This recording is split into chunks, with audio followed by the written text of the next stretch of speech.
Alright guys, I just wanted to make another quick video, progress video on this truck. It's coming out pretty damn good. I'm almost done with it. So this is the bed I created. It's pretty cool. Still got to make a rear bumper here and, you know, bring that up and attach it and everything. But it's pretty damn cool. So the way I did this, I modeled it after like the Japanese Toyota trucks. And I used, actually, these are out of a Suzuki. And I had my buddy bend up some aluminum to fit inside the frames. Give it a little design there. I also put these rails in here so then I can have something to tie tie things down with. I'm always sick of not having enough tie downs in the truck, so now I can put an unlimited amount. I also put these hooks on the outside. So the way this works is you undo it here and here, and your tailgate comes down. And then the sides also have that feature, so I can, because this truck is pretty damn tall, so I can bring that down as well, load up the truck, no problem. Which is pretty neat.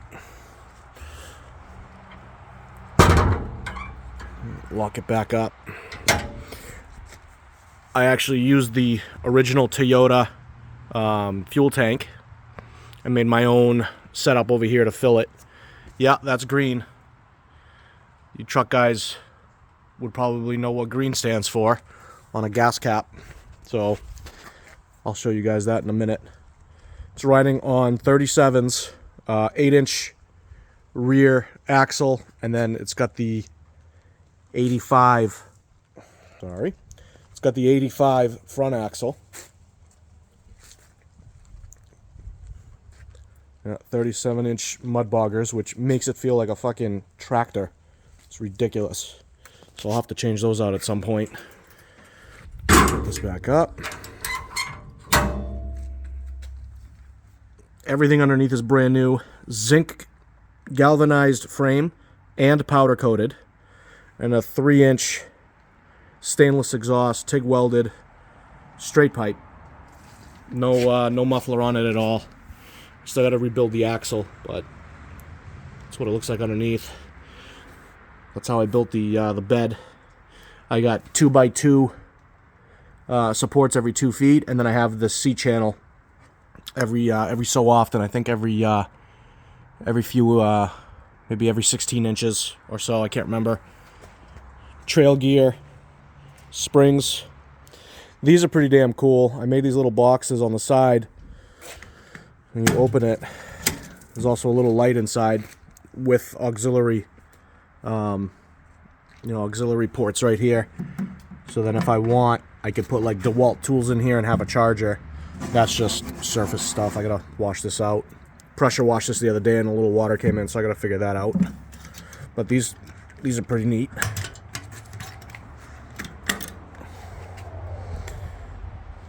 Moving forward. The interior is pretty stock, except for the gauges that I use. Still gotta finish everything up here, but nothing special in here. Eventually I get some bucket seats with a center console. Some bucket seats are annoying. Again, out front, trail gear, IFS delete kit.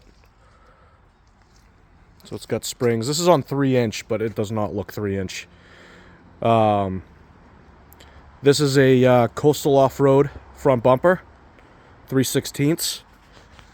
And the only difference is this went straight across. I had to extend this out in order to fit a 13,000-pound winch in the front. And then I still have to put the plate in the front here.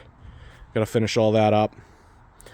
Again, everything underneath is pretty much brand new. Rebuilt front axle. I used a custom radiator with a 16-inch electric spout fan, push fan. Now inside, this is the best part. This is an om606 out of a E300 from a 99 turbo diesel. SXE 252 turbo. It's small, it's not huge, but it should be at pretty much full boost by, I don't know, 2,000, 2,500 RPMs. This motor revs out to like 5,500. Pretty crazy. I have a little auxiliary thing right here, so I can hook up, you know, a plow in the future. Or my winch is gonna go here. I ran the power to this from there. It's like a 2 gauge or a 1 gauge wire for that from the battery, so I got to clean all that up.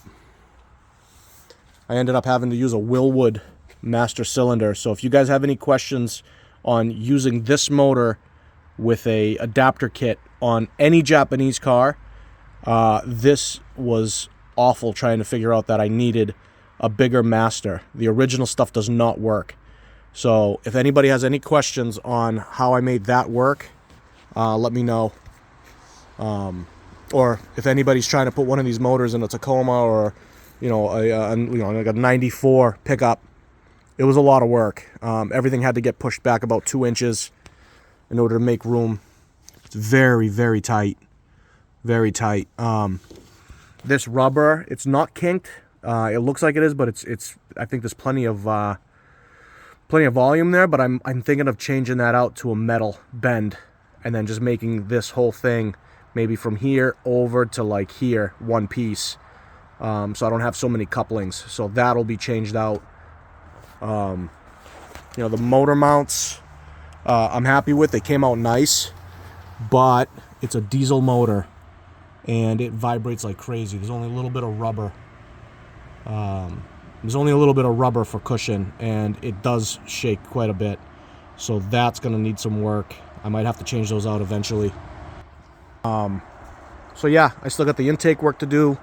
I still have to do the intercooler work. Little bits and pieces. I got to rebuild the rear end. I got to finish sanding this down and painting it. I'll probably just do Raptor liner. But it looks pretty good, and I can't wait to drive this thing. So yeah, if anybody has any questions, let me know.